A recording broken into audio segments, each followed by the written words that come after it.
Painted, painless learning. આપણે કીધું છે કે 5p માઇનસ 3q નું ઘનનું વિસ્તરણ કરો. અહીંયા રકમ શું આપ્યું છે ભાઈ? 5p માઇનસ 3q એના ઘનનું વિસ્તરણ કરો. ડિયર સ્ટુડન્ટ્સ, જ્યારે આ દાખલો આપણે કરીએ છીએ ત્યારે આપણને નિત્યસમનું સૂત્ર આવડવું જોઈએ. કોઈ મને સૂત્ર કહેશે અનમ્યુટ કરીને? આનું શું સૂત્ર આવે? a માઇનસ b અને કૌંસ ઉપર ઘન હોય તો સૂત્ર શું આવશે? કોઈ કોમેન્ટમાં લખી શકે અથવા તો કોઈ અનમ્યુટ કરી શકે એવું હોય તો પ્લીઝ મને અપડેટ આપો, જેથી આમ મજા આવે. હે ને? હાલો, કોણ છે ભાઈ? ઓહો, એ ભાઈ રેહાનભાઈ, લે હાથ હેઠો કરી નાખી કે ઉત્સવ કરીને રેવા દે. હાલો, ભલે ખોટું પડે, કોણ કહેશે? હાલો, કોઈ સૂત્ર બોલશે તમારામાંથી? a માઇનસ b નો ઘન. શું જવાબ આવશે? a માઇનસ b નો ઘન. શું આવે સૂત્ર નિત્યસમનું? કોઈ ખ્યાલ? કોઈને ખ્યાલ? યસ, વાહ, કોઈક તો આવ્યો ભાઈ. કર, અનમ્યુટ કર બકા, બોલ શું સૂત્ર આવશે? a ઘન હા, b ઘન પ્લસ ab માઇનસ ba. થોડુંક સૂત્ર ધ્યાન રાખવાનું. સૂત્ર આવી રીતના લખવાનું છે: a ઘન માઇનસ b ઘન માઇનસ 3ab કૌંસમાં a માઇનસ b. સમજાણું બેટા બધાય? હવે પ્લસ હોય તો સૂત્ર યાદ રાખજો, આજે ઘણી બધી જગ્યાએ આવશે. a પ્લસ b નો ઘન એટલે a ઘન વત્તા b ઘન વત્તા 3ab કૌંસમાં a plus b. Hello, done છે ભાઈ? સૂત્ર યાદ રહેશે બધાયને? યસ ઓર નો? અશ્વિને તો દાખલો ગણીને મોકલ્યો લાગે. જોઈ લો અશ્વિન. ઓકે, બહુ સરસ અશ્વિન, ક્યા બાત હે, વેરી ગુડ. ચલો, વેઇટ સ્કીપ નહીં કરતા. તમારા ફાયદાની વાત છે. ધોરણ 10 ની અંદર આવ્યા છો, બોર્ડની પરીક્ષા આપવાની છે, જોરદાર રિઝલ્ટ લાવવું છે, તો પેન્ટેડ એપ્લિકેશન ડાઉનલોડ કરો અને ચેમ્પિયન બેચ લોન્ચ થઈ ગઈ છે. ચેમ્પિયન વિદ્યાર્થી સાથે ભળી જાઓ. આ લાઈવ લેક્ચરની અંદર ગણિત, વિજ્ઞાન, સમાજ, ઇંગ્લિશ, ગુજરાતી બધુંય ભણાવીએ છીએ. અનમ્યુટ કરીને ઘરેથી બોલીને ડાઉટ પૂછી શકો અમારા લાઈવ લેક્ચરમાં. અને તમારે ટ્રાય કરવી છે, ખાલી 300 રૂપિયા આપીને મહિનો દિવસ ટ્રાય કરો ને પછી મજા આવે તો આગળ જોડાવો. તમે એમ કહો સાહેબ તમારું રિઝલ્ટ આ છે, મારી પાછળ રિઝલ્ટના ફોટા જોઈ લો અમારા ટોપર્સ, અને તમે ચેમ્પિયન બનવા માંગતા હો, ચેમ્પિયન બેચ સાથે જોડાઓ. Good bye. તો હવે આપણે દાખલો ગણીએ છીએ a ઘન માઇનસ b ઘન. અહીંયા જે આપણને પેલું પદ આપ્યું a હોય અને બીજું પદ આપ્યું એ b હોય, તો આપણે સૂત્ર શું મૂકવાનું બેટા? a ઘન એટલે કે 5p નો ઘન ઓછા સૂત્ર શું છે? b ઘન. b ઘન એટલે કોણ? તો કે 3q નો ઘન માઇનસ 3a એટલે કોણ? 5p 3q, અને કૌંસમાં આપણે શું મૂકવાનું? તો કે a માઇનસ b. તો આપણે અહીંયા a માઇનસ b મૂકીએ એટલે 5p માઇનસ 3q. ડન છે? ઓકે, હાલો. હવે અહીંયા 5 નો ઘન કેટલો થાય? 5 25 અને 25 પંચા 125 એટલે 125p નો ઘન માઇનસ 3 નો ઘન, તો 3 તેરી 9 અને 9 તેરી 27 એટલે 27q નો ઘન માઇનસ 3 પંચા 15 અને 15 તેરી 45 એટલે અહીંયા 45pq. કેમ 45 આવ્યા? 3 પંચા 15 ને 15 તેરી 45 કૌંસમાં 5p માઇનસ 3q. ડન છે?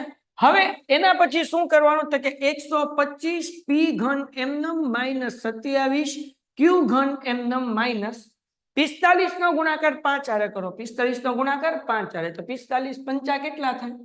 તો કે 55 25 વધી પડી 2, 5 ચોક 20 ને 2 22 એટલે જવાબ કેટલો આવે ભાઈ? 225. એટલે આપણે લખવાનું 225. p બે વખત થઈ ગયા એટલે p નો વર્ગ q. અને પછી શું કરવાનું? તો કે 45 ગુણ્યા 3, તો 45 ગુણ્યા 3 કરો ભાઈ. 3 પંચા 15 વધી પડી 1, 3 ચોકુ 12 ને 13 એટલે કે 135. બરાબર? પણ અહીંયા ધ્યાન રાખજો, ઓ છે વત્તા 135p એક વખત અને q બે વખત, એટલે આપણને આ જવાબ મળશે. 125 નો ઘન માઇનસ 27q ઘન માઇનસ 225p વર્ગ q વત્તા 135pq વર્ગ. ચલો, ડન છે બધાને? હા કે ના? કોમેન્ટ કરો ફટાફટ. સર બીજા સ્ટેપ થી નથી સમજાતું. તો બીજું સ્ટેપ બેટા કઈ નહીં, આપણે સૂત્ર છે બેટા a ઘન માઇનસ b ઘન. એ ભાઈબંધ, આવડી આ પેન આ બોર્ડમાં નહીં હાલે, ઓલી પેન આપો.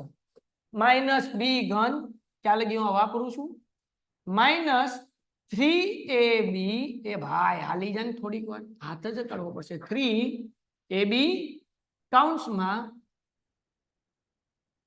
a માઇનસ બી આ સૂત્ર છે બેટા બરાબર a નો ઘન એટલે 5p નો ઘન b નો ઘન એટલે 3q નો ઘન 3ab 3m a એટલે કેટલા મૂકવાના 5p અને b એટલે કેટલા 3q a માઇનસ b એટલે 5p માઇનસ 3q આ આપણે મૂક્યું હાલો ભાઈ વિસ્તરણ કરો 3x વત્તા 4 અને 3x માઇનસ 5 આનું કોઈ સૂત્ર કહેશે અથવા ગઈકાલે કીધો તો એ રીતે દાખલો કરી નાખો બોલો હાલો આનું કોઈ સૂત્ર કે છે ફટાફટ કયો 3x વત્તા 4 અને 3x ઓછા 5 કોઈ સૂત્ર કે છે તમારામાંથી કોણ કે છે સૂત્ર હાલો કઈ નહીં ગઈકાલે જ દાખલો કર્યો તો બેટા 3x વત્તા 4 કૌંસમાં 3x ઓછા 5 આ 3x છે બેમાં સરખું એટલે આનું નિત્ય સમૂહ સૂત્ર નહીં કરી શકો પણ જેમ અત્યારે સૂત્ર ભૂલાઈ ગયું એમ એક્ઝામમાં ભૂલાઈ જાય તો શું કરવાનું પેલા 3x મૂકવાનું અને બીજું આખું કૌંસ મૂકવાનું 3x ઓછા 5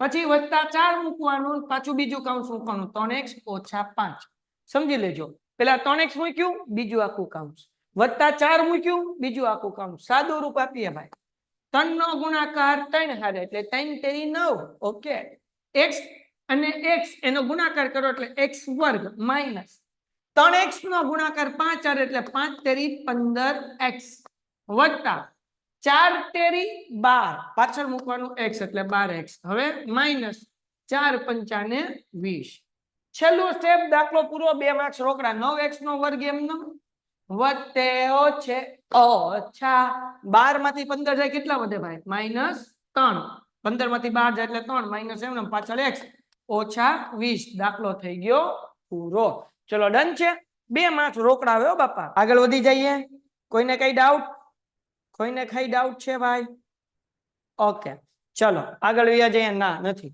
એના પછીનો દાખલો જો x માઇનસ 4 એ x નો ઘન માઇનસ 5x નો વર્ગ ઓછા px વત્તા 24 નો એક અવયવ હોય તો p ની કિંમત શોધો હવે અહીંયા x ઓછા 4 એ અવયવ કીધું હોય એટલે બરાબર કરીને મૂકવાનો 0 આ માઇનસ 4 છે આ બાજુ આવે તો વત્તા 4 ગઈકાલે આવે આવા જ દાખલા આપણે કર્યા એટલે x બરાબર કેટલા થઈ ગયા 4 થઈ ગયા હવે જે આ સમીકરણ આપ્યું છે એમાં x ની જગ્યાએ આપણે 4 મૂકીશું તો x નો ઘન માઇનસ 5x નો વર્ગ ઓછા px વત્તા 24 બરાબર 0 x ની જગ્યાએ કેટલા મૂકવાના 4 કેમ કારણ કે અવયવ શું કીધું x ઓછા 4 વત્તા આ બાજુ આવે એટલે વત્તા થઈ જાય એટલે x બરાબર 4 થઈ ગયું તો જગતની માલિપા 4 નો ઘન માઇનસ 5 એમનો આ x કાકા જે છે એ એની જગ્યાએ મૂકીએ 4 નો વર્ગ માઇનસ p અહીંયા 4 વત્તા 24 બરાબર 0 હવે એમ કહેવાય કે 4 નો ઘન કરો તો 12 જવાબ આવે 12 આવે 4 નો ઘન 12 આવે હા કે ના કહો તો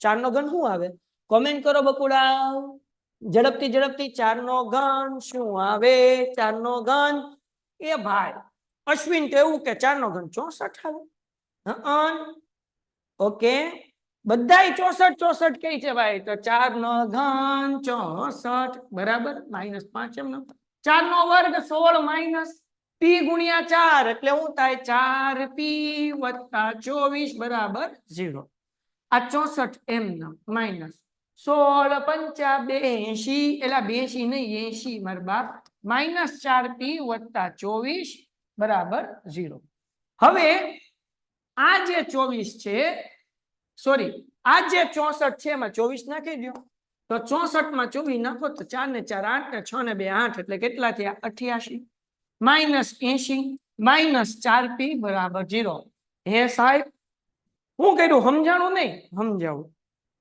64 માં 24 નાખ્યા એટલે 88 થયા માઇનસ 80 એમને માઇનસ 4p એમને હવે 88 માંથી 80 કાઢી નાખો તો કે સાહેબ 88 માંથી 80 કાઢો તો 8 વધે આ માઇનસ 4p છે જગતની માલિપા જાય તો પ્લસ 4p થઈ જાય ભાઈ ઓકે હવે આ 4 ગુણાકાર છે આ બાજુ લાવો ભાઈ આમ એટલે શું થાય ભાગાકાર તો 8 ભાગ્યા 4 બરાબર p 4 દુ 8 તેથી p બરાબર 2 દાખલો થઈ ગયો પૂરો સમજાણું ભાઈ હા કે ના? ફટાફટ સમજાણું. મોસટ આઈએમપી દાખલો.